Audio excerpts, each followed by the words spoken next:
Hey guys, welcome back to For the Record. Are you liking the music you're hearing in the background? That music is from our next guest, lead singer Billy Hopeless from the Black Halos. He's decided that he could come on the show today, spare some of his time to share with us. We're going to be talking about his top 5 records, his music, and what he's got going on. If you like what you're hearing, guys, I'm making arrangements to get a few copies of this. If you like what you're hearing, like, share, subscribe, leave a comment in the message box, and we'll try to get you one of these copies. Okay, guys, let's get into it. So, we're here today with our guest, Billy Hopeless, the Black Halos. Before we get started, a big shout out to Mona, who won the t-shirt from Me Too. No. Well, the one that Pete had. Billy, how are you today? I'm great. How you doing? Great. I stumbled across your music on Spotify, realized you guys were in Vancouver, and found you on Facebook and reached out to you. I really don't know a lot about the Black Halos, so hopefully today you can teach me. Yeah, no, I can teach. Yeah, ring the bell. School's in. Okay. One of the things I really did like is I saw that you're a music lover. I saw you posting albums like Neil Diamond, Duran Duran, all over it. So for a big angry punk band, to Neil Diamond, that's, I know you're like me, right? Well, it's a songwriter, right? It's music. There's two kinds of music: good music and bad music. And basically, what it comes down to is good music is music you like, bad music is music you don't like. There's no gray there, really. You see, I believe that there's no such thing as bad music, Billy, to be honest with you. I do. I just believe that there's some things better than others, right? I believe there's stuff you like and there's stuff you don't like. And, to me, bad music is stuff I don't like. And it's just bad music. I like good writing. Like when you say Neil Diamond. Neil Diamond, he's a great writer. I mean, the songs are great. I appreciate a good song, and really good lyrics are really important too to me. But a really good song, it's really, really important. There's bad music that's written that sells millions. Yeah. Right? There's really bad artists out there that sell millions, but then there's really good artists. Even some of the good artists don't even get heard by people, right? Yeah, I'm wearing a t-shirt of one that writes great songs, so. Yeah. So you got talking about good music. You guys got a new 7-inch single coming out? Yeah, we do. It's a 3-song EP, and sort of speaking of what I was saying about music, we got 2 originals on it, and then there's a cover of this band Birdland, and Rich Jones, guitarist in the Halos, my songwriting partner in crime. I remember I went to Sam the Record Man, this old record store that's here. I remember, yeah. And it was the one in Ontario. They're all over Canada. But Rich looked at me and said, "Oh man, check out this band Birdland." And there's a cassette, and it's in the delete bin. And he goes, "Man, you gotta check this band out. They're really good, and it's super cheap because it's in the delete bin." And I was like, "Yeah, Rich has always had great taste and introduced me to a lot of great music." So I picked it up, and I went, "Wow, yeah, this band is awesome. They should have been like huge." And they're in the delete bin instantly. And we started covering one of their songs way back when we first started. We never recorded it, and finally we've recorded it. And yeah, Birdland, straight to the delete bin, but what a song! It's a hit. So yeah, we're pretty stoked on this. No, I heard a little bit. Doug sent me a sample of it. I really like it. I'm hoping all my friends back home in Ontario do. I don't know whether you know this, but we're actually working out of Grand Prairie, Alberta. So awesome. So yeah. When you guys are touring again, better than Fred's, book a show. Want to see you guys. Yeah, well, hopefully, I hope we get out there once this COVID's over, We hope too. Okay, so let's start off. Yeah. We normally start off with your first 5 albums you remember buying. So what's the first record you remember buying? First record I bought was Introducing the Beatles on VJ Records, and it was a total bootleg, right? It's a total bootleg copy. I bought it at Albertson's grocery store, and I think it was Plain Washington. And I remember they had a box of records, and looking, and I was already into the Beatles, and I saw it, and I was like, oh my God, a Beatles record. I got to have this. And my mom looking at it, grabbing a grocery clerk and saying, is this any good? And the grocery clerk, of course, he's never even probably listened to that album. And he's just like, I don't know, lady. And my mom going, well, look at how young they are. I mean, it's got to be the early stuff. It can't be that good. But anyways, I played the hell out of that record. Little 60s. My parents had a little 60s record player with a built-in speaker. And I had it in my room, and I just like play that record over and over again. And as I say, the Beatles, what a way to start songwriters. You ever heard of these guys, the Beatles? Well, they can write anything. They can write about thumbtacks and make a hit song. Thumbtacks, holds things on the wall. Thumbtacks. You'd be like, yeah, it's a hit. Genius. Now, quick question, because I grew up with older siblings, so I never bought the Beatles because they already had them. Yeah. Did we have older siblings guiding your musical tastes or anything like that, or?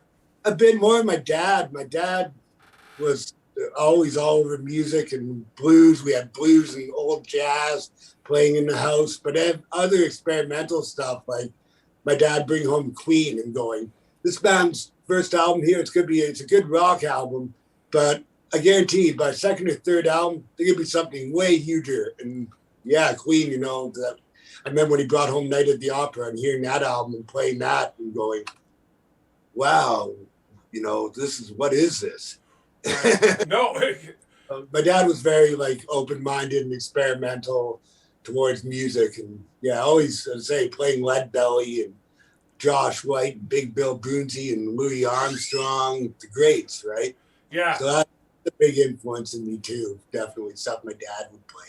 So what year and how old are you when you discovered the Beatles? Beatles, I can't even think of what year. It would have been probably like about 1970, something like that. Okay. Little kid. I was just a little kid. Yeah, that's how old I was when I discovered them, Bill. I discovered them my parents both worked, so it's a Japanese family. The Mochizuki's took care of me. And they used to take me, everyone had a movie theater in the neighborhood back then. So they take me to this movie theater, the Haida, and they showed matinees, and they showed Beatles movies as matinees. So I saw those and I was like, yeah, they bit me, and I knew what I wanted to do right then. I was like, I want to play music. I want to be Ringo Starr. Really? At that age? Yeah. Wow. Yeah. I want to be Ringo, but drumming never worked out for me, so my introduction to the Beatles was the greatest hits, the Blue Greatest Hits album. Yeah. That was mine. So, okay, we discover the Beatles and we move on to what's our next album here? Next album, I think, I'm trying to remember now. I think it's Kiss, Dressed to Kill. Wow. Yeah. Okay. Rock Bottom. The song Rock Bottom, still one of my favorite songs of all time. And that album, same thing. I traced the picture on the cover. I looked at the cover in the back where it's got on the back cover, it's got the double exposure version. Yes. I listened to that album over and over and over again. And yeah, can't say enough about how that album influenced me. Rock Bottom for sure. That's still incredible. Songwriting, and as I say, Fab Four, you go from the Beatles to Kiss. Yeah, what's bigger? Besides ABBA, maybe. What other foursome was bigger? Right. And the Beatles and Kiss at the time was portraying themselves to be like the New York Beatles, really, right? So yeah, New York Beatles and funny makeup. You ever think about the four guys got together and one guy says, okay, so he's going to be a star. I'm going to be a demon. This guy's going to be a spaceman, and you're going to be a cat. And they wear platform boots, but you're going to be a cat. And that worked. That actually became huge. And we're going to play music and kids will love it. Yeah. And we were thinking about sex and rock and roll. And and you're a cat. Yeah. Again, it's amazing how many guests we've had on, and they are all. Everybody has a Kiss album. Oh yeah, it's sort of like AC/DC. You got to have one. Yeah. Right? You like rock and roll. You can tell a lot about a person if they say they like rock and roll, but if they have a Kiss album or if they have like, you know, an old Bon Scott AC/DC album, you know they're cool. No, And and it's the age. yeah, and then like Kiss Alive 2, Dynasty, yeah, Kiss Alive 2, that album, same thing. I got like Kiss Alive 2 tattoos because when I was a kid, getting that with the tattoo sheet you got in it. I remember going to school, my elementary school, walking in the bathroom. There were these guys smoking in the elementary school bathroom, pulling a Brownsville station. And they're smoking in the bathroom. You know, we're elementary school kids.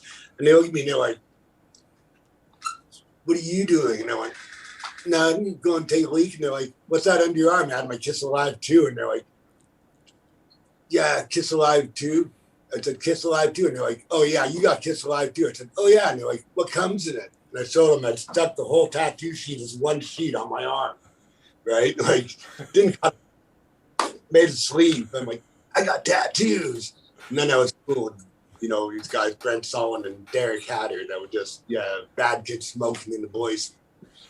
Well, it's amazing. And this is one of the things that I've talked about on other episodes and stuff is how at a young age, if you had a Kiss shirt, if you had a Motley Crue shirt, Iron Maiden, whatever, it was like you were a part of a club. It didn't matter whether you knew the person or not. If you were in the records, you were really bad. Right. if you were in a record store and you saw somebody with a shirt who maybe from the other side of town, it was automatically your friend. It was like, you're in our club.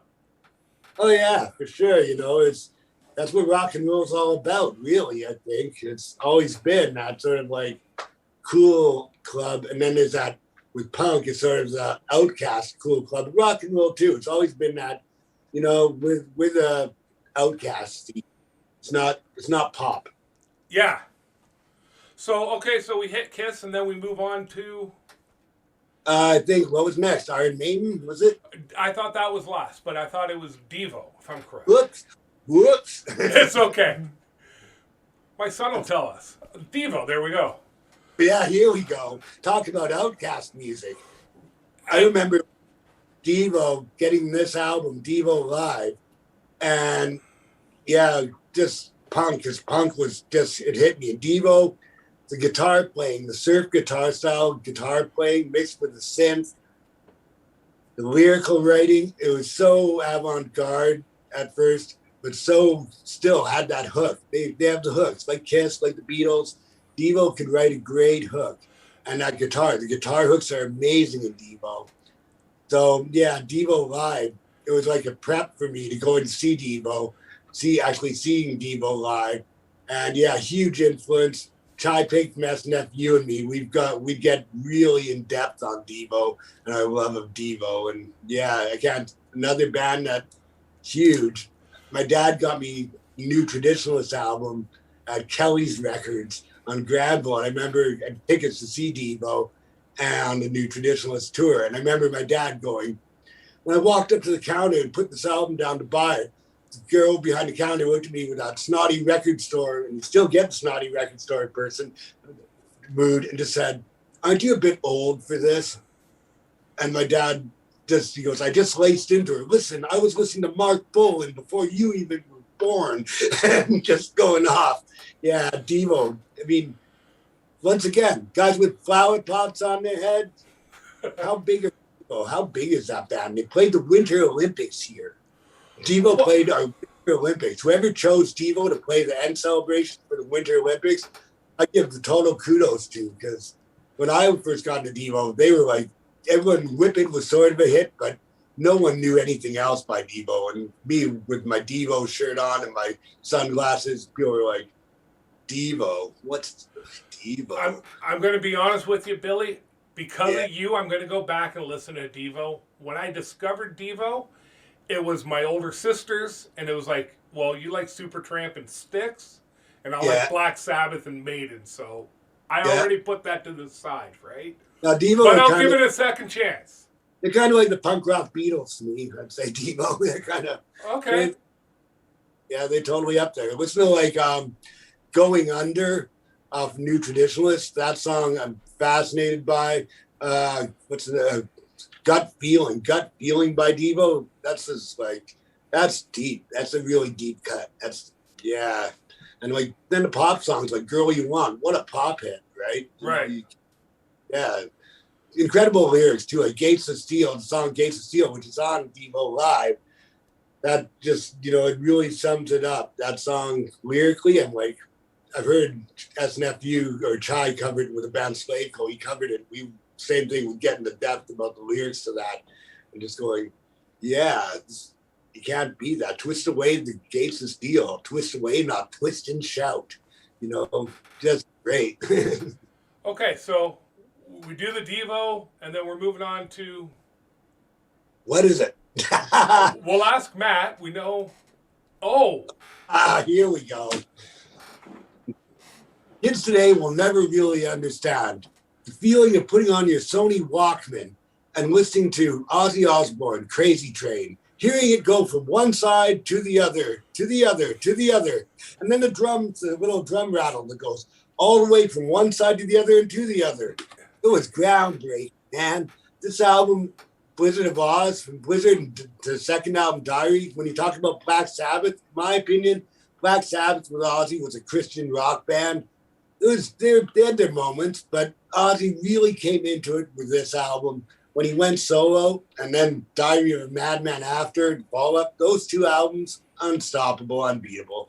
Randy Rhoads, you can't beat it. You know what's a lost art, Billy, to me, and I'm a record collector, so yeah. I love a record that I can just play through. I can drop the needle, walk away, and never have to hit the skip button, right?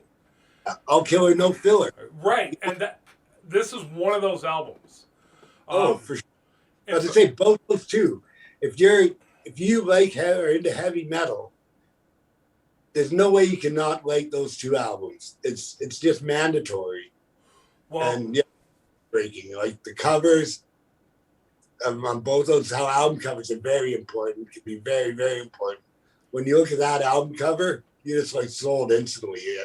Well, that's the other thing. As kids, and as I noticed that you collect some records as well. I don't know how big your collection is or anything, but you would sometimes just buy records just based on the cover. You saw a cool cover, you're like, don't even know what this is. Oh yeah, that's Wasp was like that. I remember once again going to A&B Sound on Seymour Street in Vancouver, and Motley Crue, like, after Shout at the Devil when Theater Pain came out, I was kind of like, you lost your cool. You guys, no, Vince Neil's wearing pink, the pink jumpsuit thing, and the album wasn't even close. I was like, you went from badass to this, and then seeing Wasp, and looking going, oh yeah, he's drinking from a skull on the cover. Yeah, this is like, you're the badass. You're the badass Motley Crue. You're the real, look at the song titles. You took Motley Crue, but you're bad. This is better. You're the cooler Motley Crue. It's funny because that's where the age difference is between you and I, because Theater of Pain is where I came into Motley Crue, and then I went backwards. Yeah. The one song I've always loved on Theater of Pain, thought should have been on Shout at the Devil, was We Needed a Lover. Yeah. Yeah, that was the one song. So we're into Ozzy now. We're getting harder now. And then we come into one of my favorite bands of all time, I think most people, is Iron Maiden, correct? Oh, yeah. This album. Paul Di'Anno. I bought this album at, I forget what it's called. I think it was called Discus or something. It's in Brentwood Mall Discus Records. And I remember I was with my dad, and we were buying Christmas presents for everyone. And my dad goes, well, maybe we should buy ourselves a Christmas present. And he's buying himself a record. And he goes, pick out a record. And I saw Iron Maiden Killers. And I saw the cover. And I was just like, yeah, this, yes, me, this. And taking it home and hearing Di'Anno, one of the hugest influences on me. Hearing Paul Di'Anno, I was sold, like, instantly. Number of the Beast is great and Dickinson, but the first two Maiden albums, Di'Anno, that is it. That's the stuff. Yeah. That's what like Another Life, the song Another Life on Killers. As far as I'm concerned, probably the first song, really pro-suicide heavy metal song that was ever written. And before, it hits more, like Judas Priest, Rob Halford gets that whole court case over a kid committing suicide. I'm like, wow. as I lay here lying on my bed, strange voices call to my head. What it is, I want to know. If it's real, I've got to go. There's a feeling deep inside me telling me to get away. I'm so tired of living. I might as well end today. It's like a pro-suicide song. It's great. As a kid, going through that, as a teen, preteen, and you're going, when you get to that tweens there, and you're going through that whole phase where it's like, I think every kid gets it, where it's like, man, I could just kill myself. And they were speaking for us. They were like going, right. You are laying on your bed thinking about suicide, aren't you, Billy? Fuck yeah. So yeah, I love this album. It's funny you bring up Discus because when I was a kid, I was in the mall with my sister. Yeah. And she bought me Live at Last in Discus. Yeah. So it's great. Like when you think about the record store, I would say the record store, that it's a very important thing. Now record stores are more so your mom and pop shops that are like mainly selling used vinyl and new vinyl. But how record stores were record stores. The industry was that great at that time that you'd go in, record stores were everywhere. Well, I don't know if it's the same for you, Billy. Like, I've never been to Vancouver or BC much. But when I was a kid, you would go in a record store, and it was almost like that movie High Fidelity. The guy behind the counter would be suggesting things. The older university student would be like, hey, kid, you're buying that, try this. Like, I was buying a Clash album, and the university student threw me a copy of the first Stiff Little Fingers album, Alternative Ulster. Awesome. And that's what I think is missed. Like, I'll go into Sunrise now, I collect records, I'm in there, but there's no sharing. There's no communication. No. Everybody's going off their Spotify list of what they're going to buy. They've got that sort of snotty thing down to a T now. You know, it's like, greatest hits albums are for pseudo-Dollars fans. You want to be a Dollars fan? You don't get that anymore. Now it's just that guy behind the counter who's totally ignoring you. And yeah, doesn't even, when you put a record down, doesn't go, oh, that's a great record. It's just like, yeah, here, welcome to McDonald's. Thank you. So I'm going to throw you a curveball here. We go through these 5 albums. Yeah. You know, all of them I get. Like, Paul Di'Anno, what an amazing singer. Oh, yeah. Right? A little bit more. Iron Maiden was a little bit more of a punk band then, I think. Like, they were on that border of something.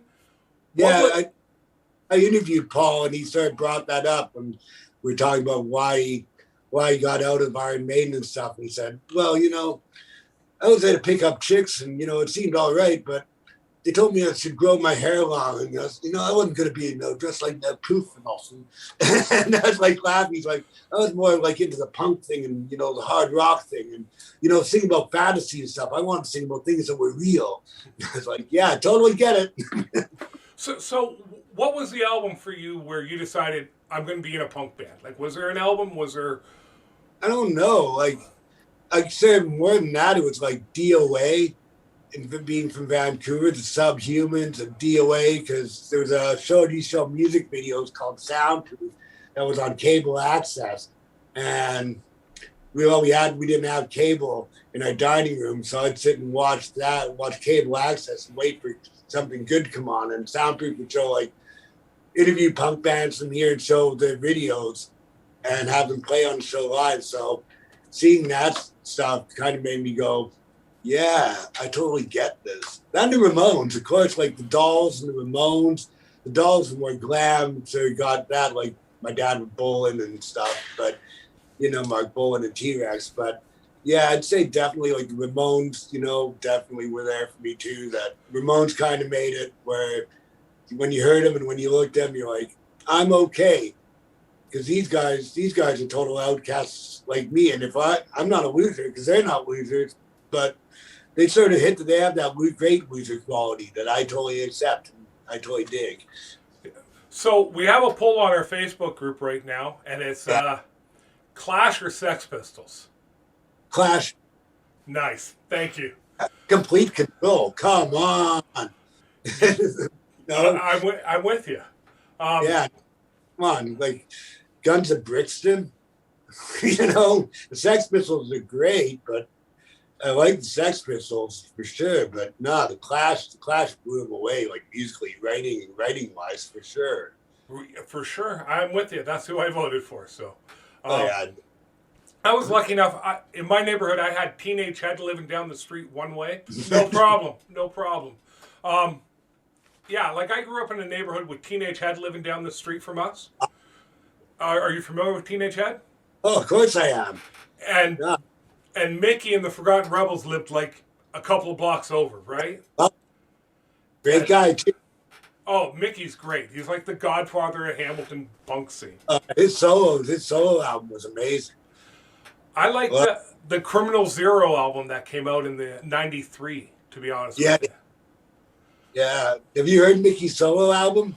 No, I have not. But on that note, Hope you guys liked the video with Billy Hopeless. Check in for part 2 next week.